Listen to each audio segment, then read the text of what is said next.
అమ్మగారికి థ్యాంక్స్ చెప్పడం మర్చిపోయి. ఓకే సార్, నీ మీద నేను చెప్తున్నాను. ఇప్పుడు ఇది మూడు నెలల్లో కంప్లీట్ చేయాలన్నప్పుడు రికార్డింగ్ కూడా మాకు 10 రోజులు ఇచ్చారండి చేయమని. మామూలుగా అయితే మాకు రికార్డింగ్కి 2 months పడుద్ది. బిందుసారికి 2 months చేసాం. సో దీనికి 2 months చేసే టైం లేదు. బట్ ఏం చేయాలి? ఇదివరకు రోజుల్లో మాకు సాంగ్స్ కానీ బ్యాక్గ్రౌండ్ స్కోర్ కానీ 50 మంది ఆర్కెస్ట్రా మినిమం ఉండి మాతో చేసేవాళ్ళు. రికార్డింగ్ అంటే 3 days. ఇప్పుడు 50 మంది 100 మంది చేసే పని కీబోర్డ్ ప్లేయర్లు అనబడే ప్రోగ్రామర్స్ వాళ్ళు చేయడం మొదలుపెట్టిన తర్వాత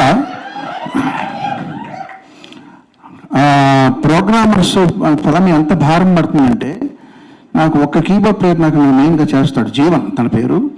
నేను జీవన్ నమ్ముకున్నానంటే ఎవరది? Okay, thank you. నేను జీవన్ నమ్ముకున్నాను.